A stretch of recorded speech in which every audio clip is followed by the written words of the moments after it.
16. Yo, back with another banger. Back with another banger, bros. We got another video for you guys. Man, let's go straight to it, man. Cave diving, one of the most painful deaths ever while doing this. If you do this, Loki, you're crazy. In my opinion, I think I could fit in any hole. Pause. Like, if I'm going into a cave, just don't get stuck. Like, let's just react. Incident. It was June 24th, Mossdale Cave Incident. It was June 24th, 1967, and 10 cavers were about to enter Mossdale Cavern to help clear some of the deeper passages and map them out. The two leaders of the group had already explored this cave before, which reassured everyone else. This particular cavern was known for its tight spaces and the very few areas where a person could fully stand. After a few hours inside, 4 of the cavers realized how difficult the cave actually was and decided to return to the surface. They noticed a cloudy sky, but nothing seemed out of the ordinary. The remaining cavers continued their descent until they reached the Far Marathon Passage, which measured only 18 inches by 12 inches, with a small stream of water flowing along the bottom. Everything seemed to be going well, and the group on the surface soon noticed that it had started raining, so they took cover. Initially, the rain did not seem concerning, but the cavers inside began to notice rising water levels. When the water became alarmingly high, they decided to end the day's work and head back, even though they were still 3 hours from the entrance. Meanwhile, the surface group spotted something terrifying. A lake of water had formed around the cave. I switched from due dates to due dates, and it made me go from weeks behind to weeks ahead of my deadlines. You see, I used to just bed rot all day. Come on, bro. I already skipped it, man. Come on. Cave's entrance. The cavers inside had no idea how much water was about to flood the cave. The surface group ran to get help, while the cavers frantically tried to reach higher chambers. However, the water continued to rise, pressing toward their faces. Rescuers and hundreds of volunteers worked tirelessly, pumping water out of the cave and pumping oxygen inside, hoping that the cavers had found a safe chamber. Unfortunately, every one of the cavers drowned. That's a crazy Shaft image. sinkhole tragedy. Wow. It was May 28th, 1973, and a group of 9 diving experts had planned a dive at Mount Gambier's shaft sinkhole. This sinkhole had a unique feature. There was only a tiny opening leading to a cave with a lake 20 feet below. From this opening, a beam of light went down into the cave and onto the lake, which was extremely helpful for the divers' orientation. This beam was visible throughout most of the cave, unless divers ventured too deep into one of the 2 side branches. Everyone initially agreed that they would stay within a 200-foot maximum depth range so they could remain in the main chamber and still see the guiding light. This was their only plan. On the second day, however, 4 divers planned to go to the western section of the cave, aiming for a depth of 250 feet, which would have been a new record. This was deeper than initially intended and posed a significant risk because in 1973, divers were still using regular air cylinders rather than mixed gas tanks. For this reason, they had to be more cautious as they went downwards because nitrogen narcosis might have settled in. As they went down, the increasing pressure would have pushed the nitrogen into the bloodstream, producing a state of consciousness that is similar to when people are drunk. Keep in mind that these divers were not very experienced in cave diving. They were more accustomed to standard open water scuba diving. This added even more risk to their plan. They started going downwards into the western section of the cave, and one experienced diver noticed that nitrogen narcosis was kicking in, so he immediately went back out. Several of them followed him and went back to the surface as well, but 4 of them kept going, determined to set the record and get a quick look before resurfacing. After a minute or so, the group at the surface became concerned, realizing the 4 divers would soon exhaust their air supply. A few returned to the cave to find them, and they discovered a flashlight and a camera on the bottom, but no trace of the divers. There was a problem that we haven't yet mentioned: silt. The movements of the 4 divers stirred up the long settled silt into a sand cloud that would take a lot of time to settle back. This reduced visibility to less than an arm's length, removing any hope for orientation for the underwater divers. Without being able to see anything, oxygen running dangerously low, and nitrogen narcosis kicking in, the 4 divers drowned. Jacob's Well tragedy. It's November 23rd, 1983, and 2 students from Tech... I know you ain't laughing, bro. But You laughing, bro? I understand. If I was down there, just go back up. It's not that hard to me. Nah, they want to be important so bad. Texas State University, named Richard and Clark, are about to enter Jacob's Well, an underwater hole that leads to an underwater cave. This hole seems relatively shallow, around 25 feet, and many people try to touch the bottom and then come up. However, this is just a deceiving appearance because it actually leads to another underwater cave with 3 chambers. The first 2 are relatively open and easy to get through, but the third underwater... That's gonna be a struggle right there. cave with 3 chambers. The first 2 are relatively open and easy to get through, but the third one has a really small squeeze to get into it. If you manage to squeeze through, you'll enter a room that is 10 feet tall, and you'll see a really small hole at the farthest edge, too small to pass through. This small tunnel was just 2 feet in diameter, and 2 years prior, 2 people died in it because after they managed to get through, a rock slide filled with gravel blocked them inside. Now, getting back to our experience. I'm not gonna lie. If I go down and I just look behind and I see rocks coming down, man. What you going? You done? You done? You know, like. Yeah, that's when you know you done. But that's the thing about it. Once you know you done, it's like you get to.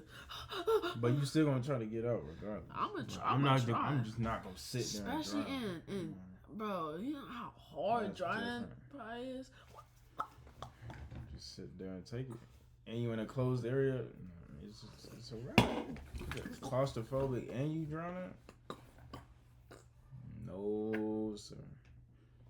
Sit there. In normal diving, but not in cave diving, and they were trying to get their instructor certification in open water diving. Their instructor, Don, was an incredibly skilled and experienced diver, and he was the one who removed the 2 bodies we just talked about. He used to constantly warn everybody to stay away from Jacob's Well since it's deadly, and he even tried to cover up the small hole that leads to the 4th chamber with some cement, but other divers reopened it and left a message that said, "You can't keep us out." Don himself almost died in Jacob's Well. When he tried to enter the 4th chamber, a gravel slide trapped him in the tunnel. He almost resigned himself to death. His tank was empty, and he had swallowed some water when his survival instinct kicked in, and he started rapidly moving until he cleared enough gravel to escape. When he did, he saw his diving colleague extending a regulator for him to breathe. As he started resurfacing, the air inside his body expanded until he reached almost 4 times his normal body size. By the time he broke the surface, he was screaming in pain. His belly was huge because his stomach had completely ruptured. These stories caught the attention of Richard and Clark, who wanted to take a look for themselves, even though they didn't really know much about cave diving. On November 23rd, 1983, they went into Jacob's Well and reached the 3rd chamber, where the small hole was located. Richard removed his tank to get through the hole and started going in while holding his tank. When Clark removed his own oxygen tank and tried to get in, he saw Richard's face and noticed...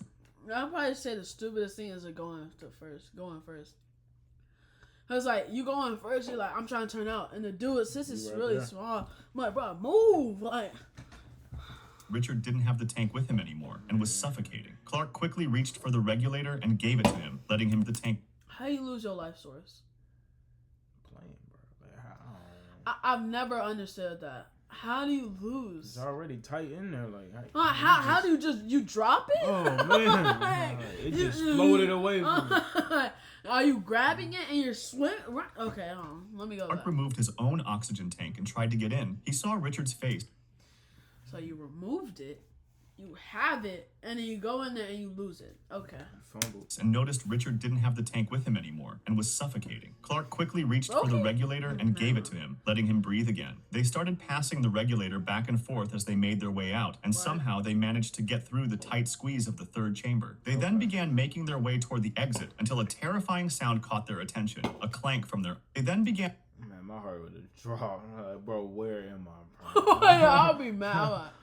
Oh, nah. Is this a dead end? Where did we turn? Yeah, now you know. And making their way toward the exit until a terrifying sound caught their attention, a clank from their oxygen tank. Not only did this mean they'd hit a wall with the tank, so they were going the wrong direction, but it also meant the tank was almost empty. They realized they'd run into the false chimney in the 1st chamber, a tunnel that looks like it leads to the surface, but is actually a dead end. Clark managed to swim back to the surface and gasped for air after covering an incredible 75 feet in a single breath. Unfortunately, the same can't be said for Richard, who remained behind and drowned. When Clark called the police for assistance, Don, the instructor himself, showed up and was stunned to see his students there.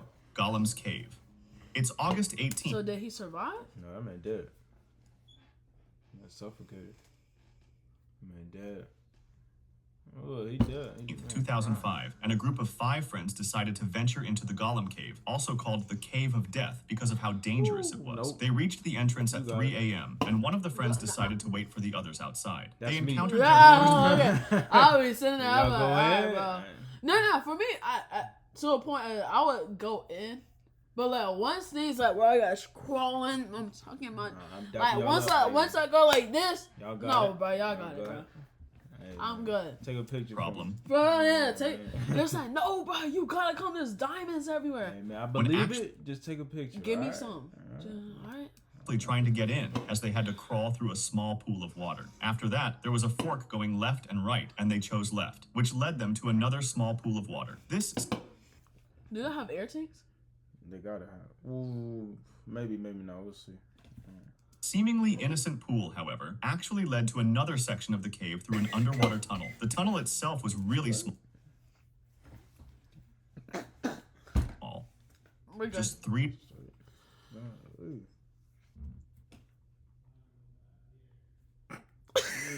in diameter, and to get through it, you had to be completely submerged. This meant only one person at a time could go in, and they had to swim about 15 feet, one by one. 15 feet isn't that bad. One by one, we all in the same. No. That's like from here to here. That's not bad. No, I'm talking about we're all going to the same place, and it's a closed area. No. Oh, and it's a lack of oxygen too. Other side of the cave, and once they made it, they discovered a section with about 3 feet of airspace. From the perspective of the friend who stayed outside, there was no sound or light coming from inside the cave, and after a while he started to get worried. He went into the cave himself, but heard no noises and saw no lights. Not sure what to do, he first called some friends who had experience with caving, and then called the police. He couldn't have imagined what was happening inside. The 4 friends who went in probably realized that the 3 feet of airspace they'd reached had bad air, which is a term cavers use for air that doesn't have the normal balance of gases, meaning there's more carbon dioxide and less oxygen. This reduces your ability to think, move, and breathe properly, making the return swim through that. You think, like, people would ever do that? You would. What, man, nitrogen, carbon dioxide, and then like low oxygen, and just like smoke that junk and just make your head. Well, so they do it. The nitrous I was telling you about, but that's nitrogen, not oxygen. Oh, like the oxygen is low? Gases, yeah. Crazy. Yup. Narrow tunnels super risky. They tried to get back out one at a time, but the first person who went underwater was unable to find the exit hole before running out of breath. That happened because the increased carbon dioxide messed with her ability to hold her breath and think clearly. After 30 to 60 seconds, the second person went in and found the first one, and so on, until all of them got stuck in the tunnel. The police arrived and tried to pump in oxygen and pump out water, while family and friends waited anxiously outside the cave. Unfortunately, it was all in vain. The bodies were later recovered, and the cave was eventually closed off with cement. If you want to discuss this video or suggest an idea for the next one, join my Discord. Link in the... Discuss it. I'm like, bro. We're gonna discuss this video. Man. All I can say is, like, I'm not gonna tell you not to do it, but I'm not gonna do it. I say do it. Go ahead and test how much God love you. Just go ahead and test that junk out. Jump in there. I don't care. Jump up the Eiffel Tower, God. Go ahead. You think God? Nah.